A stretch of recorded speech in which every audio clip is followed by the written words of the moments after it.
Hello, yes. Welcome to the Irish Abroad show for this Thursday evening as we leap forward into the month of April. As always, so much to get through on our Thursday show. It may have been technically an international weekend gone by, but it was only really, with no games, I suppose, in the continent of Europe, still meant there was so much club football to get through with, midweek games on top of a full weekend schedule in the Championship. Same applies for League One, League Two, and a double game week from Scotland, plus all the rest as well from further afield. Paul Tierney with me as always. Paul, there may have been no Premier League, which you said last week. That's still not going to stop this from being a chopper block show. Yeah, definitely tons going on. As you mentioned, double game week in Scotland, which is top stuff, and kind of a double game week as well in the EFL with so many games, with a lot of teams, so many games behind. It's it was an important week, and it was an entertaining week as well. If you caught any of the games, particularly we'll go into Derby in a couple of minutes. Really enthralling game, and the Irish lads are well involved in that as well. So plenty to talk about, as you mentioned. Yeah, we are going live here on our YouTube channel and Facebook, so don't be afraid to get your comments in, and we'll try and even get through them as we can over the course of the show. And I also forgot to mention as well, we've got transfer deadline dates thrown on top of that. Plenty of Irish involvement there as well. As you mentioned, with no Premier League, it was a great chance, like the Championship, League One, Scotland. I think anyone who was watching the Old Firm last night, just watching it on TV, the colour, the noise, the atmosphere just made you want to be there. It was a great kind of exposure and a gap for them to tap into with no Premier League there for a while. So we'll dive straight into it because there's so much to get through, and we'll start with the weekend Championship action. You can maybe then bring us up to speed with the midweek action after that then if you want, Paul. So Yeah. Sean McLaughlin helped Hull City keep another clean sheet as they recorded another good win, this time beating Swansea City 2-0 at home. McLaughlin, the former Cork City player, excellent form at 8 and put in another fine individual display on Saturday with an 8 out of 10 rating from the whole Daily Mail, saying calm and composed in the first half, and that team continued on against one of the league's best strikers. So very good showing again from Sean McLaughlin. In the same game, Cyrus Christie, Ryan Manning both had the full 90, and Michael Obafemi came on at half time for Swansea. Cyrus Christie, he got actually the star man rating from Wales Online with a 6 out of 10 rating. Obafemi also got an identical figure for his display, while Manning was rated slightly less with 5 out of 10. Jimmy Dunne, as you may have seen there in our thumbnail, he had a good week to remember. He got his second goal of the season as QPR continued their promotion push with a 4-0 win over Reading. He was also named the championship team of the season. Another man who's really relishing regular first team football this season. West London Sport giving him a 7 out of 10 rating. Had been caught out by an early ball off the top. Dunne soon settled down and turned in an accomplished display as well as heading home from a corner to make it 4-0. And of course, now he's also got fellow Irishman Jeff Hendrick as his teammate as he completed a deadline day transfer there as well. So plenty of Irish contingent there for Mark Bertram to watch from the terraces of Loftus Road. Alan Browne and Greg Cunningham of Preston and Callum McDowell of Bristol City faced each other as their respective clubs shared 4 goals in a 2-2 draw. Lancs Live giving Browne and Cunningham both 5 out of 10 ratings, and the Bristol Post giving O'Dowd a 6 out of 10 rating. Dan McNamara played the full 90 minutes as Millwall bet West Brom 2-0 at home at the Den. Callum Robinson played the last 32 minutes of this contest for the Baggies. Aaron Connolly, Middlesbrough, and Jordan Shipley commentary were both subbed as the former bet the latter 1-0. So a win there for Middlesbrough. Not a good afternoon by all accounts for Connolly. Only a 4 out of 10 rating from the Northern Echo, saying has failed to make an impact in any of his 3 Borough starts so far. Saw a tame effort saved easily early on, and it will be interesting to see whether he will start for Middlesbrough in their televised FA Cup tie against Manchester United tomorrow night. Shipley got a 6 out of 10 rating from the commentary Telegraph, saying another determined display. Darragh and Blackburn had a frustrating afternoon as they were held to a 0-0 draw away to Luton. Langside giving the Rovers captain a 7 out of 10 rating. Richard Keogh helped Blackpool pick up an impressive point as they drew 1-1 away to Fulham. Of course, a game that was tragically held up for a long period after a Fulham fan who collapsed in the stand had passed away. A lot of them incidents kind of pretty creeping up. It seems to be a lot in England at the moment with fans suffering attacks at games. The Blackpool Gazette gave the veteran defender an 8 out of 10 rating, saying, better pace on a couple of occasions, but otherwise excellent. Always in the right place to clear his lines. Not being any way disingenuous to Richard here, but he was never really a player known for his pace, but always a solid defender, and that reflected there in the Blackpool Gazette's thoughts on his performance. Mark Travers kept his side's first clean sheet in 4 games as Bournemouth got back to winning ways, winning 1-0 away to bottom of the table. Barnsley, unusually, I couldn't actually find any player rating for Travers. Dorset Live are usually very good for them, but just never popped up in my Google search engine on, I think it was Monday or Tuesday night when I was doing my research. John Egan and Conor Herr had 90 minutes, and Dave McGoldrick's 9 minutes were part of the Sheffield United side that won 2-0 away to Peterborough. I could only find player ratings from the start on this one for Egan and Hurahan. Egan got a 7.5 out of 10 rating, and Hurahan got an 8 out of 10 rating. Just interesting on Egan, just saying that he could and probably should have actually scored in this game, but I think overall put in a good defensive display. Scott Hogan, a man on fire at the moment, scored for the 4th time in 5 games as Birmingham drew 2-2 with Derby. That game that you were making reference to, Paul, you watched it, so maybe you could touch a little bit more on it in a few minutes' time. But seems to be a common trend with his player ratings. While he's finding the back of the net, the Birmingham Mail still seem to kind of pick on him a small bit. Just a 5 out of 10 rating, and kind of really more so focused on the opportunities that he missed, like saying that he missed a good chance to make it 2-0 and all, saying that he probably actually should have had a hat-trick. Jason Knight, 90 minutes, and Feste Ebicelli, 50 minutes, were on the Derby side in that contest, and both got 6 out of 10 ratings from the Derby Telegraph. And finally, Mark McGrath, 90 minutes, and James Collins, 21 minutes, were part of the Cardiff City side that bet Nottingham Forest 2-1 at home on Sunday.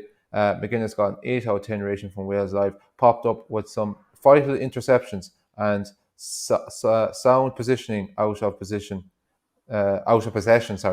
A couple of scary moments with the ball at his feet though, and Collins got a 7 out of 10 rating, saying flung himself at one cross from Ralls and put in a hard graft later on to help close the game out. As I mentioned there, Paul, you have all the details from the midweek game, but I suppose maybe just before you get into that, if you want to touch maybe a little bit more on that Birmingham Derby match from Sunday, because you were very much intrigued by it. Yeah, it was a cracking game, a real ironically call it a derby game. There is a bit of a rivalry, Midlands rivalry there. Important game for both sides. Midlands, like, you know, they genuinely all just don't like each other by the sound of it. It was a cracker. You know, Birmingham were 2-0 up. Seems to be a team with them. They either go 2-0 down or 2-0 up and they bottle it, or they get back into it either way. Scott Hogan got another goal, his 4th in 5 games. A nice finish. Look, he did miss chances. The game could have been dead and buried before Derby did get back into it, and you've seen the manner of how they did. The first goal was in the 87th minute, and then the second one was in the 90th, and what a cracker from Bielik as well. Unbelievable bicycle kick, and then he injured himself even scoring it, so that shows the determination from him.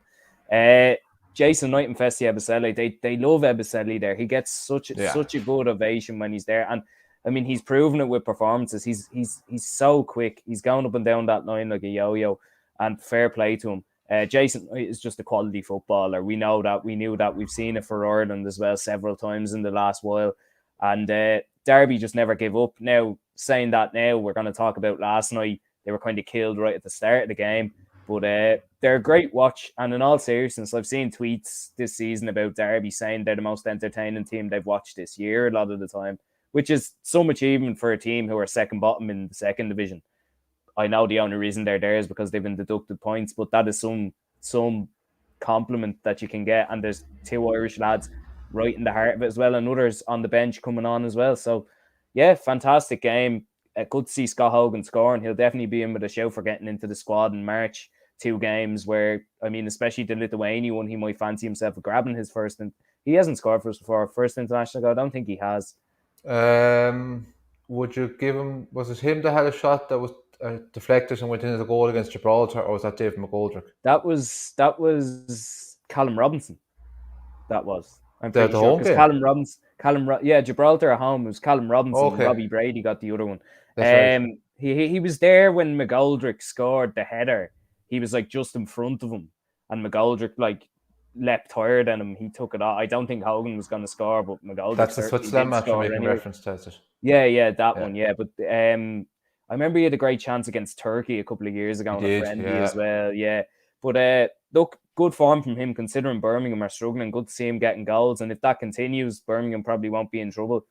I think the problem with them is defensively, as we can see. So yeah, that sums up that game. Mad game, and good to see bottom of the table clash in the second division getting such high praise as well. Yeah, and they're probably Yeah, go on. similar as well to Derby, that maybe not why they're not financially is in much trouble. They are a mess off the pitch, and their fans are not very much happy with what's going on.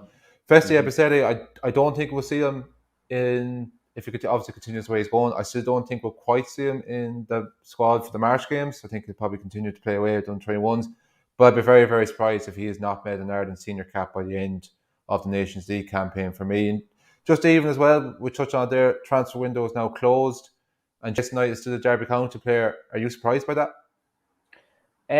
I'm not really. I mean, I think Rooney speaks very well, and I think they all have a lot of faith in him. So I think a lot of it might be down to him and those lads wanting to stay on maybe until the end of the season, and then when whatever happens, they can move on. Then I think that's the right way to do it, and I think Rooney has a lot to say in it.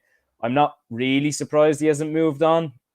There was a chance, but there wasn't really much talk. Like, he was linked to Burnley, but it wasn't, say, as strong as, you know, what we say, like Jamie McGrath leaving St. Mirren. It wasn't like that, you know.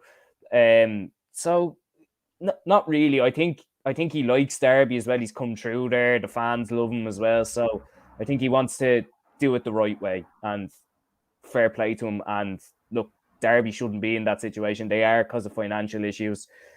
So yeah, I'm not surprised, but I do think he will leave in the summer regardless of what happens. 100%. Yeah, definitely. Yeah, and he deserves a move. He's been fantastic since he's come in for Derby. Since that first game he came in, I can't remember who it was against, but fantastic. So yeah, definitely, I agree. We can move on into Tuesday and Wednesday anyway. A few back games from over the Christmas when COVID was rampant. Start off on Tuesday. There was a clean sheet for Dan McNamara and Greg Cunningham in Millwall and Preston's 0-0 draw. Alan Browne came on in that as well. So clean sheet for either side there and either player. Michael Obafemi, Ryan Manning and Cyrus Christie played in Swansea's defeat to Luton. If you didn't see that, Luton's manager Nathan Jones was very, very thrilled with that. Former Cardiff City player or academy player. He jumped into the Luton crowd when they won that game. Swansea have been struggling of late as well. Luton are doing all right, actually. They're mid-table, and I mean, for a club who were in the non-league not too long ago, that's fantastic going. Where we on Wednesday, Mark McGuinness kept a clean sheet. Oh no, Mark McGuinness didn't keep a clean sheet. Cardiff kept a clean sheet. Mark McGuinness was involved as Cardiff won their second away at Oakwell. James Collins did not get on in that, and neither did William Hondermark. That's how you say that. Yeah. So look, another win for Cardiff. They're still struggling down the bottom, but I think they'll be all right. And we were talking about Derby. Unfortunately, they were beaten 2-0 by playoff chasing Huddersfield Town last night. An early red card for Richard Stearman after 3 minutes, which is a real killer. Saw Festi Ebisele and Jason Knight struggling. They're up against it from the get-go there. Ebisele did get a yellow card. A lot of the Derby players actually got a yellow card. So bit of a feisty one. But unfortunate result for Derby, but still fantastic to see them still competing, even though it's been a long struggle for them this season, and fair play to them. So yeah, that's all I've got from midweek anyway. There wasn't much. There was only the 4 games anyway. So I think it's on to League One now, is it? League One, yeah. I think we've covered everything. I can run through League One if you want to do League. Do you have midweek League One now? I do, yeah. I do, yeah, grand. Right, I'll do the weekend, and then do you want to do midweek, and then we can swap around on League 2 again as well. Anyway, start off with League One. There was an own goal for Anthony Pilkington, unfortunately, in Fleetwood's 1-1 draw with Cambridge. Wes Houlihan played the full 90 minutes for Cambridge there as well, preparing for their game against Luton Town this coming Saturday, which will be live on the BBC. Fantastic stuff. Mark Sykes got an assist in Oxford's 7-2 win at Gillingham. If you didn't see that game, Cameron Brannigan scored 4 penalties out of 4 in that, which ridiculous, is fantastic. Absolutely mental. Yeah.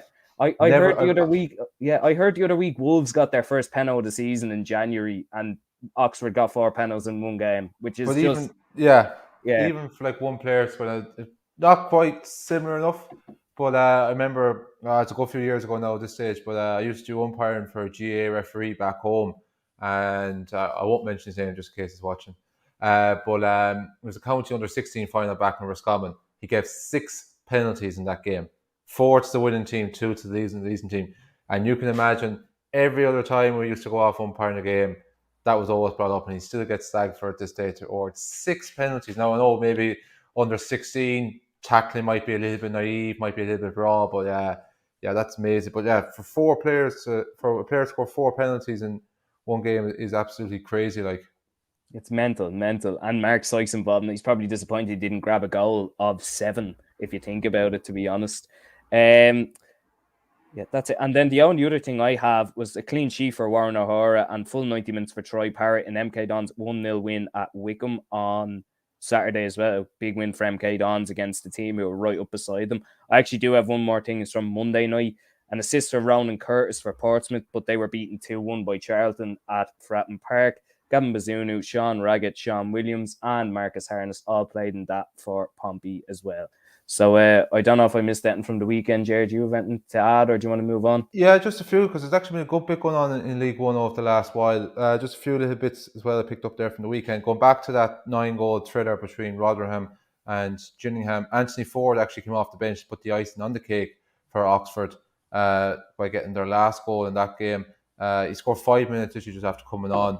So his first goal of the season. And Chinose Ogbene won the free kick that led to Rotherham's second goal as they bet Crew 2-0 away. They're absolutely flying it there, looking good for promotion. Slightly worrying news as well. Will Keane went off injured for Wigan as they had a rare blank as drawing 0-0 away to Cheltenham and screwing up my accumulator. But Fulham then further enhancement. Sure, there was no luck anyway.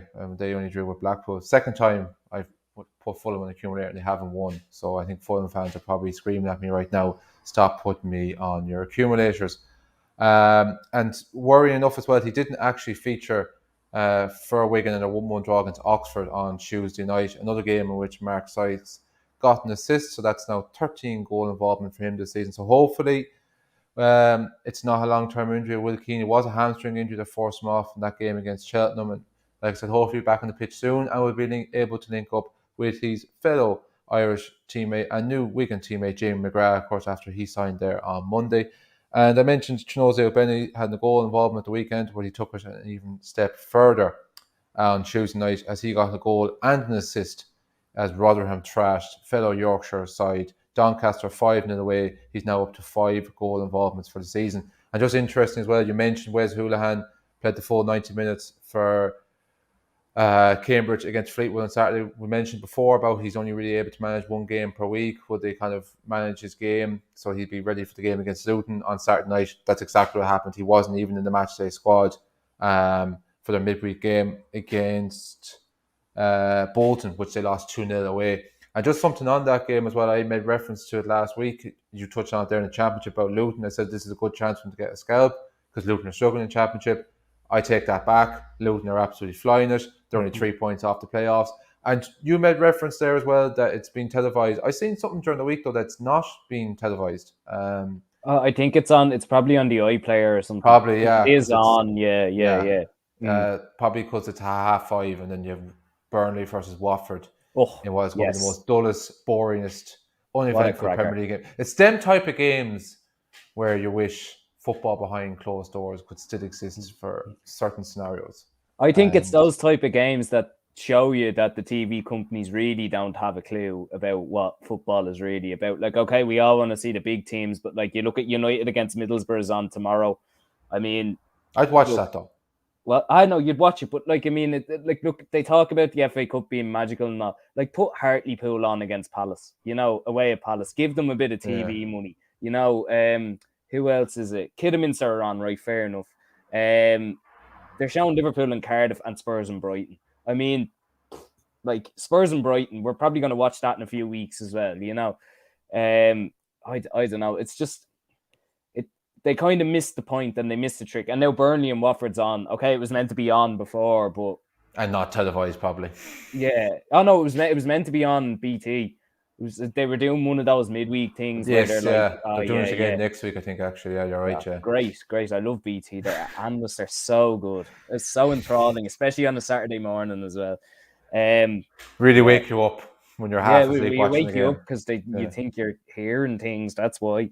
Um, yeah, But it still is a good opportunity for Cambridge. Like when you get to mhm, this deep in the FA Cup for a team that started off in the first round, you can avoid the Premier League team, and they've already taken the scalp of a Premier League side. They'll still find some chances. They're at home, and like I said, it's very likely that Wes now will be in a situation that he will be ready to play this game. They have a bit of history as well. It was at this stage in the competition, albeit 7 years ago, when probably no one of that squad still exists for Cambridge, when they drew with Manchester United and brought them to a replay mhm. in the fourth round. So look, you never know. It'd be great. Like I said, I don't know if we can access the BBC iPlayer here in the Republic of Ireland. So unfortunately, we probably won't be able to see this game unless we go about it in probably dodgy or illegal circumstances. Yeah, probably. Unless it's on the red button, there's a way of connecting your telly to the BBC red button. That's how I watched the Copa America in the summer. So, yeah, Okay. maybe. Who knows? I'd rather watch that than Burnley and Watford anyway. But look, we have to watch what's on, or we don't have to watch it at all. Simple as. Makes our life easier to watch it, though. Yeah, I think you've done with League One there, are you? I can go through Pretty League much, Two. yeah. Just Yeah. obviously, maybe we might just touch on it there. We mentioned Jamie McGrath, Mm-hmm. Wigan player now. I was saying it to one of my mates. So I think it's a very good move. I think he's joining. I think it's probably on a par, maybe a slight step up from St. Mirren, but it gives him a chance to go in at League One. Okay, it might be difficult for him to break into the team because we mentioned Wigan are flying in now. Their last couple of results, they've dropped off, so maybe there's an opportunity there. But it gives him a chance, half a season, League One level, kind of get comfortable, hopefully force and set his way into the team. And then he'll be in a situation where he will be ready, all going well, with Wigan in the Championship next August. Yeah, definitely, it'd be great for him. He's with the two Irish lads as well, James McLean and Will Keane. Be good for him and make it an easier transition because it is a big. Okay, maybe it's a similar kind of standard, but like it is a step up. Like Wigan have been very good this year. It's going to be a tough team to break into too. So Yeah. look, hopefully he can. But it's always tough for January signs. You look down the years as well. I think of like the likes of Cuadrado, who was a very good player. When he went to Chelsea, he didn't have a look in. So I mean, it happens a lot more than it doesn't. But hopefully he can. He's a quality player, and he can only add to a decent Wigan squad, a squad who would do well in the Championship. I think, which if you look at the likes of the teams who are already there. Yeah, definitely good move from Good move for Ireland as well. I think not slagging off St. Mirren, but the Scottish League at times can be quite poor. But I like it's improving. I mean, it's still, you look at the title race. It's between the two already again, as always for the last God knows how long. And it's been So between them since last August. yeah, last August. And no, but I mean, like, the last few years, like, do you know what I mean? Like Yeah. well, Rangers were out of it for a bit, so there was no title race. But yeah, There's no title race last year either. yeah, true. I don't know. But Wigan are still involved in the FA Cup, so there could be a possibility that he could make his debut there this weekend. I'm fairly well certain it was them that won 3-2 against Blackburn in the last round. Mm-hmm. That Yeah. was. I had them that weekend in my accumulator. Unfortunately, one of the other lads let us down that week for $2.5 grand. We won't mention who though. It was Wigan, Boreham Wood, Stevenage weren't playing in the cup, so there was no real price in them. And Hull were 1-0 up after 50 seconds, so we all got a bit excited. But wasn't to be. We should have cashed out. We had an option to cash out, and we Yeah, said probably no. should have. So Like too early. Anyway, that's for sure. Yeah, I can rally on with League Two anyway. There's only a few bits from the weekend. yes, And then I League One only as well. three, Yeah. I think, of even to Yeah, points yeah. to touch on from League Two. It never really seemed to have much Irish involvement. No. Anyway, we'll start off Mansfield. They always have Irish involvement. Stephen McLaughlin got an assist in Mansfield's 2-0 win over Leyton Orient. Stephen Quinn and John Joe O'Toole played in that also. So good stuff there from the lads. And then on Tuesday, you probably saw it on our channel, Alan Judge scored a wonder goal, and Conor Grant scored off a Conor O'Keefe assist in Colchester and Rochdale's 1-1 draw. Great goal by Alan Judge. Always has it in the locker. Fair play to him. Callum Kavanagh, Graham Kavanagh's son, he made his debut in Harrogate's 0-0 draw with Mansfield. Stephen Quinn and John Joe Stephen Quinn, John Joe O'Toole, and Stephen McLaughlin all played for Mansfield there as well. So they were the three I had. Do you have anything to add there? That's exactly identical to my notes for League Two. That is all I have. Just might maybe just throw in as well. It's Alan Judge's and Conor Grant's both respective players' second goals of the season, but that's pretty much it. So we'll move on to Scotland. I don't have anything from midweek. I have the weekend, so maybe I might do that, and then you can bring us up to date with events from Scotland from the last 48 hours. So Jake Doyle-Hayes played the full 90 minutes as Hibs lost 3-2 to Livingston in a 5-goal thriller at Easter Road on Saturday. Ross Tierney made his first start for Motherwell as they lost 2-0 away to Hearts, and fellow ex-League of Ireland player Jake Carroll also played every second of that contest for Motherwell. Liam Scales, 45 minutes, and James McCarthy, 8 minutes, were part of the Celtic side. They got a very late winner against Dundee United that seen them at the time just close the gap to Rangers on 2 points. But of course, as we all well know, they are now number one in Scotland. The Scottish Daily Express gave Scales a 7 out of 10 rating, saying, looked positive going forward and was able to weave some crosses into the air, but didn't link up well with James Forrest and was replaced at half-time. I thought at one stage, I thought it looked like he was shaping to come on last night, but unfortunately didn't see any action. I think he's still yet to play in an old firm, but they still have minimum 2 more meetings this season, possibly 3 if they end up clashing in the Scottish Cup. So hopefully he might get to taste and experience of that fixture. And then just one bit of information from the Scottish Championship. Darragh O'Connor, who of course we had on the show, I think it was actually our very first show back in July, he made his debut for Queen of the South on loan from Motherwell as they lost 2-0 at home to Dunfermline. Grand, good stuff, good stuff. A lot of Irish involvement, always in the lower leagues in Scotland. Good to see. We move on to midweek anyway. I've only got Scottish Premiership action. A lot going on, actually, to be fair. We start off with Tuesday night. Ryan Sweeney's helped Dundee keep a clean sheet in the Dundee derby. They are now gone bottom of the table. That is down to Dan Cleary and John Mahon's St. Johnstone. They won 2-1 against Livingston. There was assist for Dan Cleary there, and that was John Mahon's debut, and that good to see. Jake Doyle-Hayes played the full 90 minutes in the Edinburgh derby, which was also a 0-0 draw. Now on to still Tuesday. Ross Tierney got a late equaliser, his first goal for Motherwell. Great to see. And Conor Ronan got an assist in the same game in St. Mirren's 1-1 drop with Motherwell. Great to see Ross Tierney scoring there as well and starting too. So good to see. And Johnny Hayes got a goal for Aberdeen in their 1-1 draw with Ross County, who did draw 3-3 with Rangers on Saturday. And now that set up Celtic's 3-0 win last night against Rangers. Fantastic stuff from them. James McCarthy came on to help keep the clean sheet for the last 17 minutes or so in that. And look, it's blown wide open again in Scotland. Celtic are going to point clear. Yeah, it looks like we actually might have a very, very strong leaguely contested title race in Scotland. I think the last time there was a really good title race in Scotland was 2010-2011 season. Went to the final day.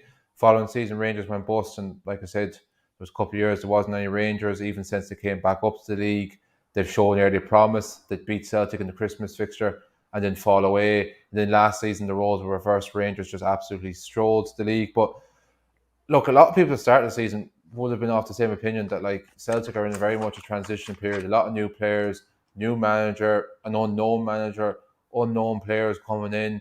No one really knew what to expect. The season started off so badly, going out the Champions League at the first hurdle to Midtjylland in a game they should have won.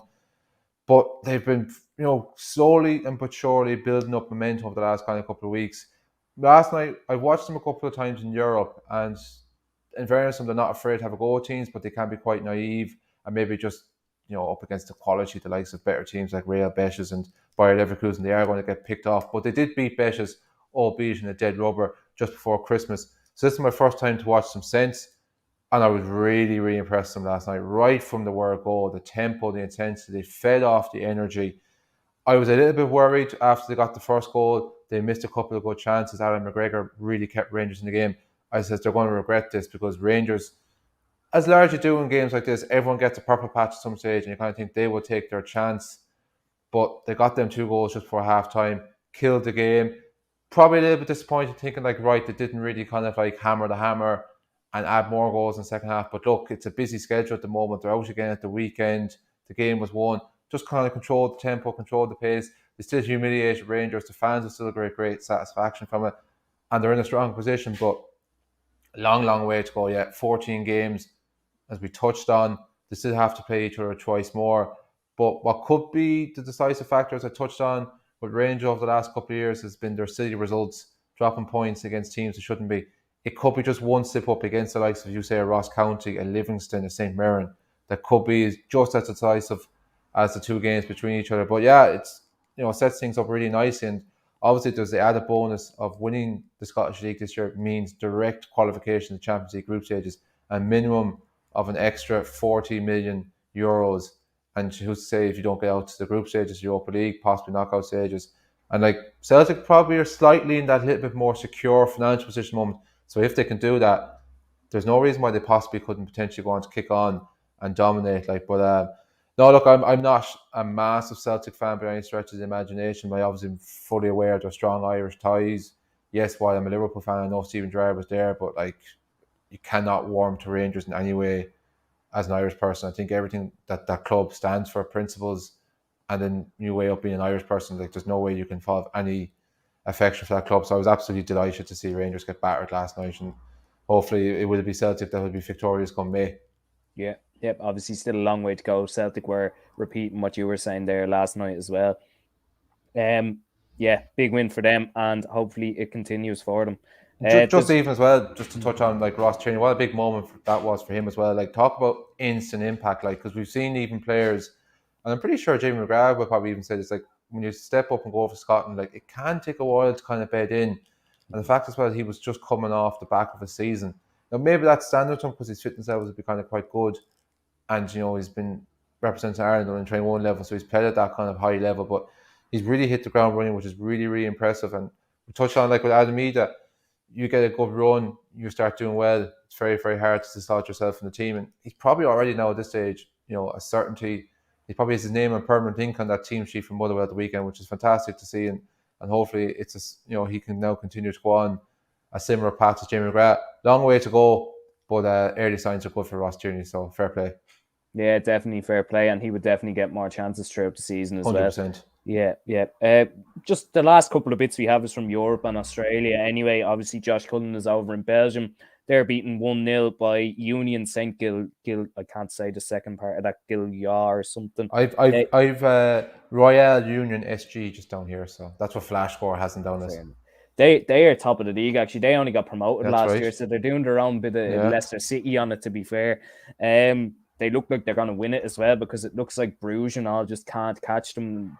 Big win against Anderlecht as well this week, as we just mentioned. And Jay O'Shea grabbed an assist in Brisbane Roar's 3-0 win over Western Sydney Wanderers. That is not their first win of the season. It's their second. We must have missed one week. I don't know how we missed it, but they're up to 8 points now, which is great going. Unfortunately, though, not good for Jay O'Shea this morning. They were beaten 2-1 by Newcastle Jets, and he missed a penalty as well. So bad, not good going for Jay, but at least they are 2 wins off the mark, and look, they can build on that. That's all you have to say on that. And there's no relegation. There's no relegation. We won't mention that. There's no relegation. To be fair, there's no relegation in the first division in Ireland, really. There's just 9 teams. That's the only problem. We won't go into that again, why there isn't a 10 team. We don't need to talk about our friends down at Stradbrook, but look, they're no longer in Stradbrook anymore. And the FAI not willing to appeal to let a team from a non-traditional football area maybe have changed that status down the country by having a 10 team, but sure, look. Definitely. That's all I've got anyway. Do you have anything else to add? No, they're my last 2 bits of news as well from I just have down here the rest of the world, I suppose, from outside England and Scotland. So that's pretty much it. Should be another bunker show again next week because we got the FA Cup this weekend. There's actually still a lot of championship games this weekend because there's a good few teams gone out of the FA Cup. We obviously have all the rest of the stuff in League 1, League 2, Scotland. Premier League then is back midweek. I'm sure there's more EFL midweek again. So I'll probably have to start doing my research probably at 5:30 on Saturday evening just to get it all done in time for next Thursday. I'd say it's going to be a chopper block. I've 6 pages of notes this week. I'd say that'll probably be in double digits next week. Probably, yeah, by the looks of it. Best thing to do is just watch Gillette because you see things you miss. Like, I didn't know Jays Cabia went on loan to Falkirk and then he scored twice last week. I didn't even know. So, look, That's it. I always feel like that. And it has to be Gillette, not BT Sports Score, because it's Jeff's last year, so we have to be nice to him. And it's always better anyway, like so. Yeah, true. BT Sports Score is a bit... Yeah. The only thing with that is they put the other scores up from the foreign leagues. That's all I'd say about that. I have to say their Champions League goal show during the week is unbelievable, though. I must say I'm a big fan of that one now. But that's because none of the main analysts from the Premier League stuff is on. Because they actually have educated journalists from around the continent who eat, sleep, and breathe football on the show. Who watch leagues other than the Premier League. Yes. That's the issue. Anyway, I think we have to leave it there on that. That's the best point to leave it on. It can't get any better than that. Like, so I'm not even going to attempt to, like, so you might as well just click that end broadcast button right now. Yeah. Thanks very much for joining us, guys. We'll see you again next week for another bumper edition. Cheers. Thanks, Paul.